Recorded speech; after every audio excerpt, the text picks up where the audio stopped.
오늘 말씀은 마태복음 7장 1절에서 5절의 말씀입니다.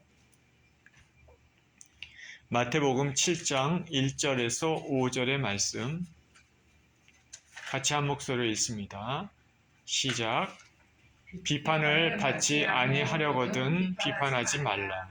너희가 비판하는 그 비판으로 너희가 비판을 받을 것이요 너희가 헤아리는 그 헤아림으로 너희가 헤아림을 받을 것이니라. 어찌하여 형제 눈 속에 있는 티를 보고 내 눈 속에 있는 들보는 깨닫지 못하느냐. 보라, 내 눈 속에 들보가 있는데 어찌하여 형제에게 말하기를 나로 내 눈 속에 있는 티를 빼게 하라 하겠느냐. 외식하는 자여, 먼저 내 눈 속에서 들보를 빼어라. 그 후에야 밝히 보고 형제의 눈 속에서 티를 빼리라. 아멘. 비판하지 말라라는 제목으로 말씀을 나눕니다. 기도합니다. 존귀하신 아버지, 감사와 찬양을 드립니다. 주님의 생명의 말씀을 나누는 시간입니다. 성령 가운데, 성령 충만한 가운데 우리가 말씀을 대할 수 있는 시간이 되게 하시고 말씀을 통해서 살아계신 하나님을 만나고 우리 삶을 또 결단하고 변화되는 시간이 되게 하여 주옵소서. 예수 그리스도 이름으로 기도합니다. 아멘.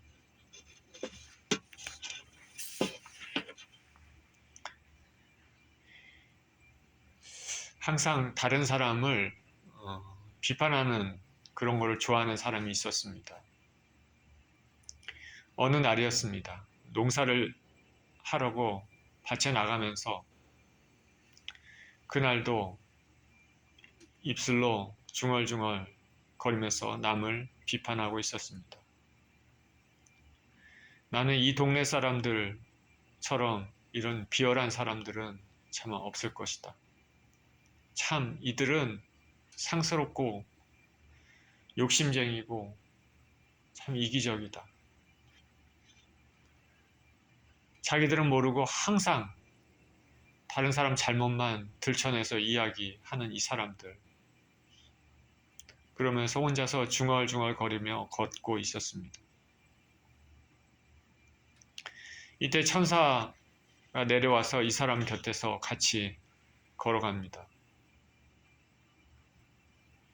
천사가 이 사람이 중얼중얼 하는 말을 듣고 정말 그렇습니까? 그러자 이 사람은 천사인지도 모르고 입에 침을 튀기면서 이야기를 합니다. 정말입니다. 자, 우리 향해 걸어오는 저 사람만 봐도 알 수 있습니다. 얼굴은 많이 본 얼굴인데 눈 좀 보십시오. 얼마나 탐욕스럽습니까? 무엇이든지 먹어치워버릴 듯한 눈초리를 하고 있습니다. 입 좀 보십시오. 한시라도 남의 말을 하지 않으면 견디지 못하는 입 같지 않습니까? 또 걷는 것을 보세요. 마치 좀도둑처럼 살금살금 걷지 않습니까? 옆에 있던 천사가 말을 다 듣고는 사람에게 말합니다. 참 당신은 사람을 잘 판단하시는 분 같습니다. 당신 말한 대로 저 앞에 있는 그 사람은 당신 말한 대로 그렇게 보입니다. 그런데 방금 당신이 말한 저 사람이 누군지 아십니까? 바로 당신 자신입니다. 우리 앞에 큰 거울이 있는데 우리는 지금 그 거울을 향해 걸어가고 있습니다. 저기 보이는 사람은 바로 거울에 비친 당신의 모습입니다. 하나의 우화입니다.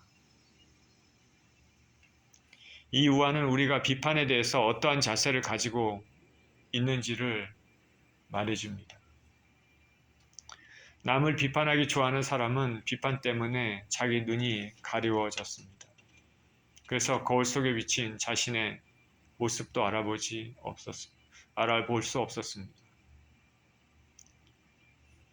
오늘 본문에서 우리 주 예수 그리스도께서는 예수님을 따르는 제자들에 대하여 어떤 비판에 대해서 어떤 자세를 가져야 되는지 주님은 말씀하고 있습니다. 제가 다시 읽어보겠습니다. 비판을 받지 아니하려거든 비판하지 말라. 너희가 비판하는 그 비판으로 너희가 비판을 받을 것이요 너희가 헤아리는 그 헤아림으로 너희가 헤아림을 받을 것이니라. 어찌하여 형제의 눈 속에 있는 티는 보고 내 눈 속에 있는 들보는 깨닫지 못하느냐. 보라, 내 눈 속에 들보가 있는데 어찌하여 형제에게 말하기를 나로 내 눈 속에 있는 티를 빼게 하라 하겠느냐.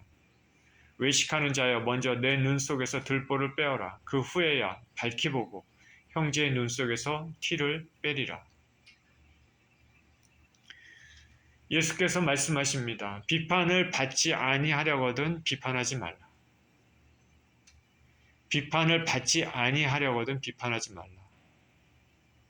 이 말씀을 가만히 생각해 보면 마치 주님께서는 너희가 절대로 비판하지 말라 이렇게 말씀하시는 듯 보입니다.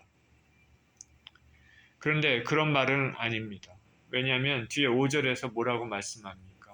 먼저 내 눈 속에 있는 들보를 빼어라. 그 후에야 밝히 보고 형제의 눈 속에서 티를 빼리라. 이렇게 말하고 있습니다. 이 말은 뭐냐면 다시 말해서 비판을 받지 아니하려거든 비판하지 말라라는 말은 형제의 잘못을 지적해서 고쳐주기 위해서는 먼저 자기 자신에게 무슨 허물이 있는지 살펴보고 그것을 고치라는 말입니다. 다시 말해 상대방을 비판하기 전에 그 비판을 자기한테 먼저 적용해 보라라는 말입니다. 상대를 비판하기 전에 그 비판을 먼저 자기에게 적용해 봐라. 우리가 건전한 비판은 필요합니다. 국가의 정책을 결정할 때 다양한 의견을 듣고 각 의견의 장단점을 따져서 단점은 비판하고 장점은 받아들이고 여러 가지로 수정해서 좋은 것을 취하는 것입니다. 회사에서 사원을 뽑을 때도 지원자들의 장단점을 판단한 다음에 회사에 적합한 인물을 선정합니다. 토론회 장에서 여러 의견이 나오면 그 의견의 단점을 말하고 더 좋은 의견을 냅니다. 이런 방법으로 비판은 우리의 삶에 없어서는 안 되는 것이죠. 있을 수밖에 없습니다. 그런 비판은 필요한 것이고 그 비판을 잘 생각해서 보다 좋은 방법을 생각해내면 발전의 토대가 됩니다. 그런데 오늘 예수님께서 하신 이 말씀, 비판은 그러한 의견을 내는 것, 정책, 면접의 관점이 아니라 개인과 개인과 집단 간의 관계에서 상대방을 비판하기 전에 자신에게 먼저 그 비판을 적용하려고 말씀하시는 것입니다. 예를 들어서 학교가 있습니다. 학교 선생님이 학생들에게 자, 너희들은 지각하지 말아라 라고 말을 했다고 했을 때 그 선생님이 먼저 지각을 한다 그러면은 그 앞뒤가 맞지가 않는 것입니다. 부모님이 자녀들을 보고 너희를 왜 이렇게 서로 이렇게 싸우냐? 싸우지 말아라. 그리고 밖에 나가서 친구들하고 사이좋게 지내라. 이렇게 말했는데 정작 자기 부부끼리는 맨날 싸운다. 이러면 앞뒤가 맞지가 않습니다. 엄마는 아빠하고 맨날 싸우면서 왜 우리 보고는 싸우지 말라고 하죠. 말의 권위가 떨어지고 사람을 우습게 보게 되는 것이죠. 예수님께서는 너희가 비판하는 그 비판으로 너희가 비판을 받을 것이요 너희가 헤아리는 그 헤아림으로 너희가 헤아림을 받을 것이니라 말씀하셨습니다. 내로남불이란 말처럼 내가 하면 로맨스고 남이 하면 불륜이다. 이런 말들을 듣지 말아야 할 것입니다. 아주 오래전에 한국에서 운전면허 시험을 본 적이 있습니다. 그때 주행 실습을 가르치던 교관이 생각이 납니다. 저에게 항상 안전이 중요하니까 조심해서 운전하라고 합니다. 그런데 막상 본인은 가속 페달을 세게 밟고 미친 듯이 주행했던 생각이 납니다. 미국에서 범인을 잡는 경찰관들이 오히려 자신들이 폭력이나 마약 혐의로 붙잡히는 경우도 종종 봅니다. 교회 내에서 우리들은 말씀을 통해서 항상 사랑하라고 말은 하지만 실상 남들을 사랑하지 못하는 우리를 종종 발견합니다. 저나 여러분이나 남을 비판하기에 앞서서 내 자신이 동일한 허물이 있는지 살펴보아야 하겠습니다. 로마서 2장 1절에서 3절에 이렇게 얘기합니다. 그러므로 남을 판단하는 사람아, 누구를 막론하고 내가 핑계하지 못할 것은 남을 판단하는 것으로 내가 너를 정죄함이니 판단하는 내가 같은 일을 행함이니라.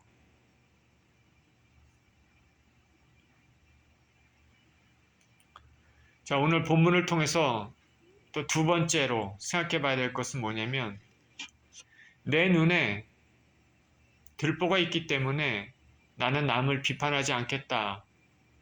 그런 자세로 거기서 그쳐서는 안 된다는 것입니다. 다시 말해 저나 여러분이나 다 흠이 있죠. 흠이 있기 때문에 나는 다른 사람들을 비판하지 않겠다. 거기서 딱 그쳐서는 안 된다는 것이죠. 잘못이 있는데 잘못에 대해서 아무 얘기도 하지 않고 모르는 채 넘어가라 라는 말이 아니라는 것이죠. 왜냐하면 오늘 본문에서 예수님이 원하시는 것은 내 눈에 들보를 먼저 빼고 형제의 티까지도 빼주는 발전적 비판의 관계이기 때문에 그렇습니다. 그러기 위해서는 자신의 삶을 되돌아보고 거룩하고 흠이 없도록 살기에 노력해야 되는 삶이죠. 내가 먼저 깨끗하고 진실한 삶을 살면서 죄의 길로 가는 사람들에게 조언과 도움을 주는 삶으로 발전을 해야 하겠습니다. 신앙 안에서 건설적인 비판은 필요합니다. 성경에 보면 바울이 베드로를 비판하는 내용이 나옵니다.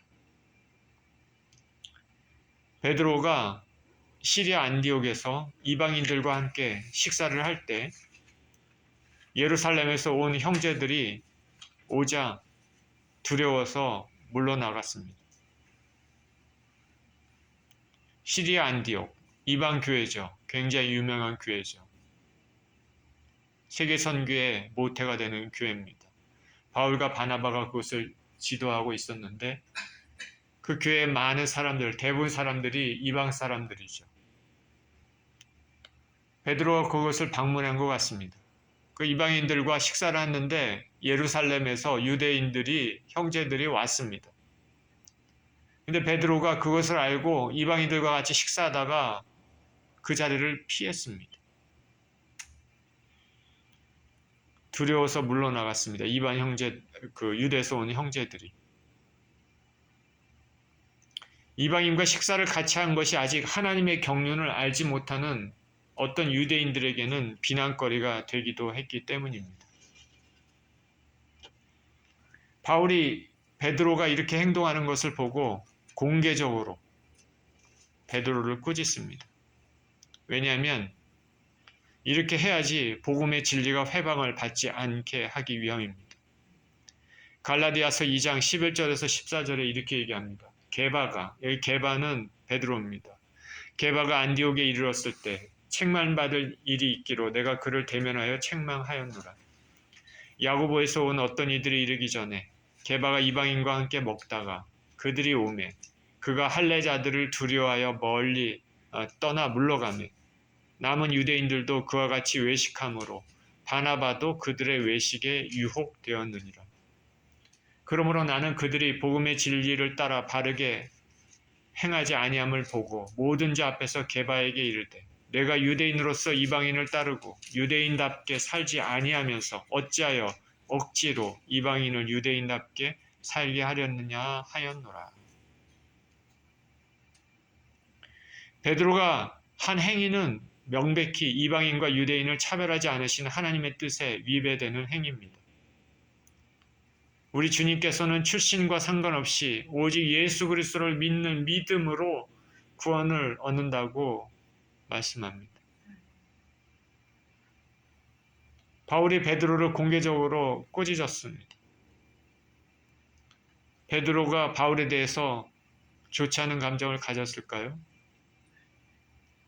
기분은 언짢았겠지만 곧 하나님의 뜻을 깨닫고 부끄러움이 있었을 것입니다.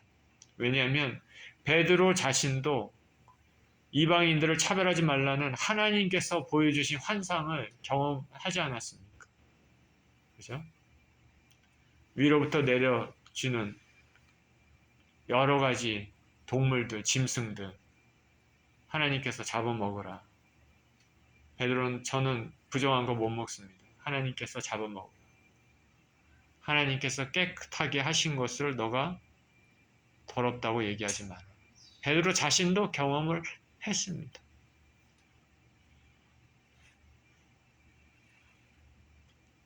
우리가 잘 알 수는 없지만 베드로는 바울과 함께 하늘나라의 일꾼으로 서로 격려하며 사역했습니다. 베드로는 유대인의 사도로, 바울은 이방인의 사도로 초대교회의 두 개의 기둥입니다.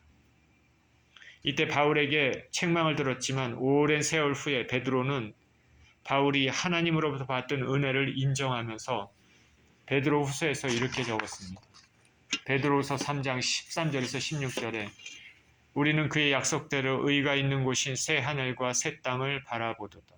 그러므로 사랑하는 자들아 너희가 이것을 바라보나니 주 앞에서 점도 없고 흠도 없이 평강 가운데서 나타나기를 힘쓰라. 또 우리 주의 오래 참으심이 구원이 될 줄로 여기라.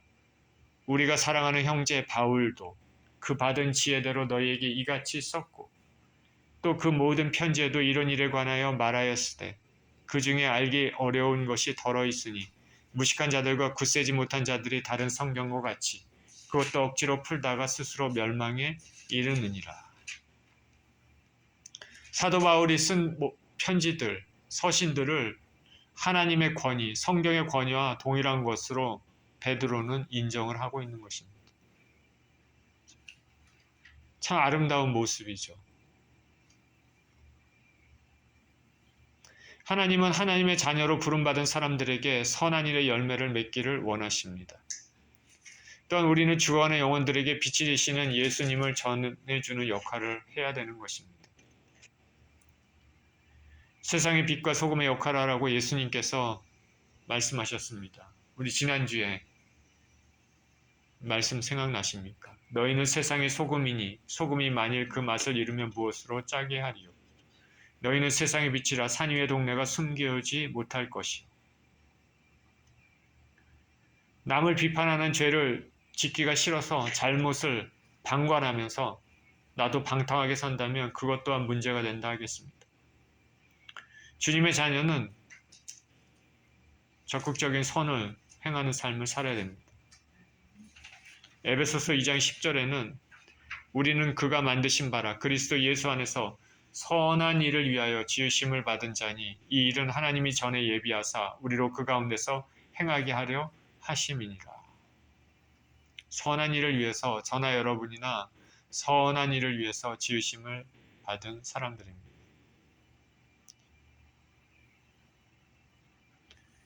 동일한 죄를 지으면서도 동일한 죄를 짓는 형제를 비판하는 것도 이 문제죠. 그렇지만 자신이 죄를 짓는 부족한 인생이기 때문에 남의 허물에 대하여 어떤 말도 하지 않겠다 방관하는 것도 안 됩니다. 우리 주께서 원하시는 것은 내 눈에 들보를 빼고 형제 눈에 티도 빼주는 그런 것입니다. 우리가 인간관계에서 선한 영향을 주기 위해서는 먼저 우리 자신이 거룩함에 힘쓰고 또한 타인을 올바른 방향으로 인도해야 될 것입니다. 자, 비판에 대해서 우리 두 가지를 생각해 봤죠. 먼저 자신에게 적용해 보고, 두 번째는 내가 죄인이기 때문에 다른 사람의 죄에 대해서는 아무 말도 하지 않고 그냥 방관하면서 난 내 멋대로 살겠다. 이러면 안 된다는 것이죠. 나도 온전한 모습으로 회개하면서 살고 다른 사람의 티도 빼줘야 되는 것이죠. 세 번째로 생각해 봐야 될 것은 정죄의 문제입니다. 정죄의 문제. 우리는 옳고 그르다는 것을 판단은 하지만은 정죄해서는 안 된다는 것이죠. 아, 저건 잘못되고 저거는 괜찮다. 그러나 정죄해서는 안 된다. 옳고 그름을 판단하지만 정죄까지 이르러서는 안 된다. 왜냐하면 정죄하는 것은 하나님께 속해 있고 하나님 나라의 제자들은 백성들은 저나 여러분이나 모두 용서받은 사람들이기 때문입니다. 예수님은 하늘나라를 설명하기 위해 가라지 비유를 하셨습니다. 천국은 좋은 씨를 밭에 뿌리는 것과 같다 말씀하십니다. 근데 시간이 지나면서 원수가 곡식 가운데 가라지를 심어놨습니다. 곡식과 가라지가 함께 자랍니다. 농부는 주인에게 말합니다. 가라지도 보입니다. 가라지 뽑을까요? 예수님께서 말씀하십니다. 마태복음 13장 29절 30절에 주인이 이르되 가만두라. 가라지를 뽑다가 곡식까지 뽑을까 염려하노라.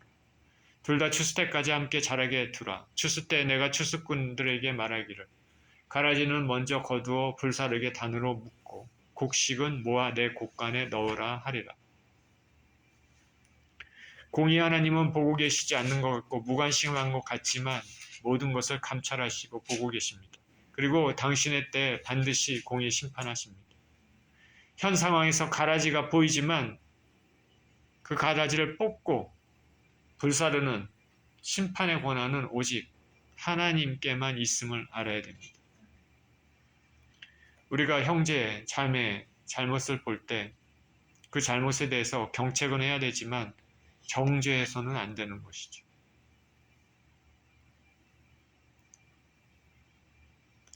가나안 땅을 목전에 두고 모세가 죽었습니다. 모세의 시체를 가져가려고 사단과 천사장 미가엘이 다툽니다. 사단은 모세의 시체를 가져가려고 합니다. 왜 가져가라고 할까?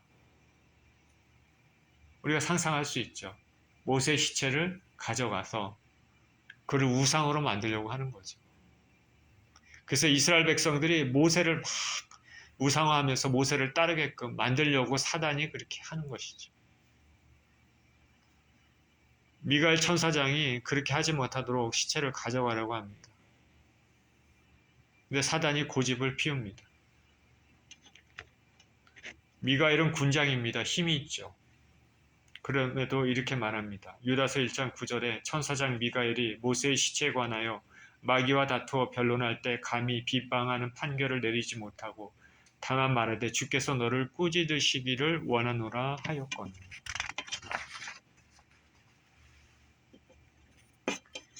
우리는 어떤 사업을 위해서 인물을 비판해서 혹은 채용하고 퇴직시킬 수 있습니다. 그러나 그를 정죄하는 것은 죄입니다.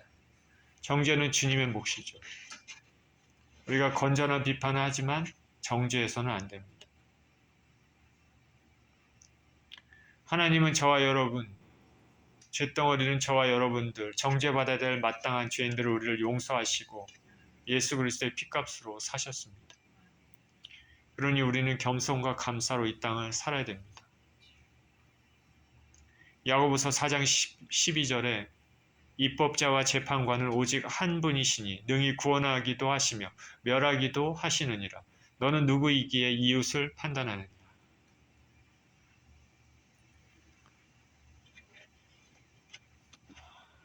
자, 본문을 통해서 네 번째로 생각해 봐야 될 것, 비판에 대해서 생각해 봐야 될 것은 형제의 연약함을 볼 때 먼저 자신을 돌아보라라는 것입니다. 형제의 연약함을 볼 때 먼저 자신을 돌아보라. 첫 번째 말씀, 자신에게 먼저 적용하라라는 말과 비슷합니다. 근데 조금 틀립니다. 형제의 연약함을 볼 때 먼저 자신을 돌아보라. 아, 저 형제가 저 자매가 저런 죄를 짓고 있구나. 그러면서 제 자신을 봅니다. 나는 어떤가? 죄인인 나, 죄덩어린 나도 주님께서 받아주지 않으시는가? 내가 저 사람을 비난할 만큼 나는 깨끗한 사람인가? 그러면서 내 자신도 불쌍히 여기고 형제도 불쌍히 여기는 마음을 가지라는 것입니다. 이런 마음을 가질 때 이게 온전한 마음입니다. 진짜 이런 마음을 가지고 있다면 내가 남을 함부로 판단하고 정죄하지 않을 것입니다. 그리고 그를 위해 기도합니다. 성경에서 바리새인들이 예수님께 혹독한 말을 들은 이유는 바리새인들은 자신을 남을 판단하면서 또 정죄하면서 실상 자신들의 실체는 보지 않았습니다. 겉과 속이 다른 위선적인 행위입니다. 예수님께서는 바리새인들과 같이 하지 말라 말씀하십니다. 그들의 말하는 것은 듣지만 행위는 본받지 말라. 율법 교사들은 각종 무거운 계명들을 사람들에게 지우고 자신은 손가락 하나 움직이지 않는다고 말씀하셨습니다. 자신들은 하나님 앞에 온전하다고 말하면서 실상 하나님이 보낸 선지자들을 비난하고 죽이는 데 앞장섰습니다. 우리가 조상 때 있었다면 우리는 그렇게 하지 않았을 것이다. 그러나 실상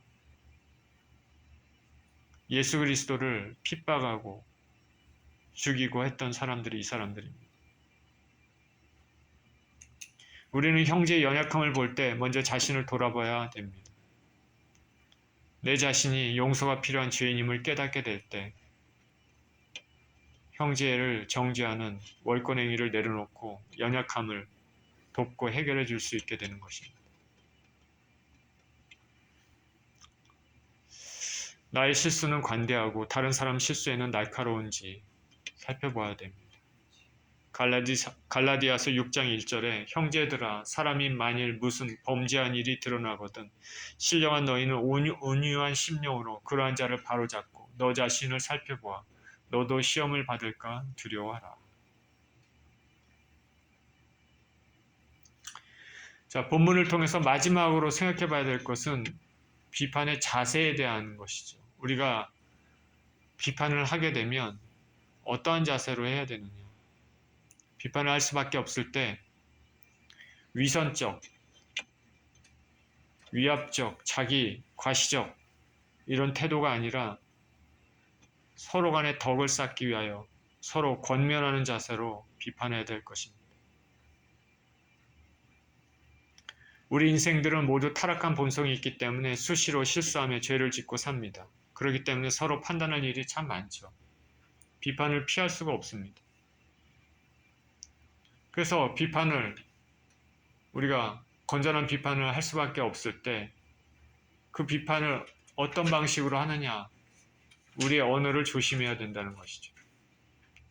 감정을 실어서 험한 말로 욕을 사용해서 비판한다면 좋은 의도가 있어도 결국에는 서로 간에 깊은 상처가 남습니다.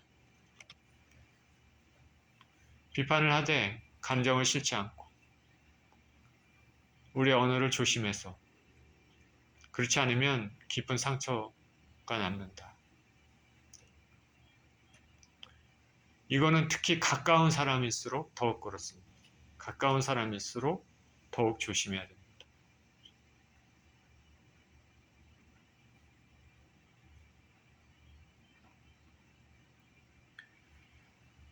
결론을 맺겠습니다. 우리가 삶을 살면서 비판을 할 수밖에 없지만 우리는 항상 먼저 우리 자신을 살펴봐야 할 것입니다. 더군다나 형제를 정죄하는 행위는 하지 말아야 됩니다. 너와 나 우리 모두는 하나님의 형제로서 부족한 인생들임을 깨닫고 서로 격려하면서 권면하면서 도와주고 바로 잡아야 하겠습니다.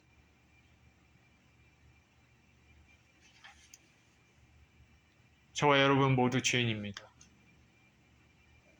죽을 수밖에 없는 죄덩어리인 우리들을 살려주신 비판하지 않으시고 받아주시는 우리 주님을 생각하시면서 형제자매의 티뿐만 아니라 우리의 들보도 뺄 줄 아는 그런 삶을 사시는 저와 여러분 모두 되시기를 예수 그리스도 이름으로 축원드립니다.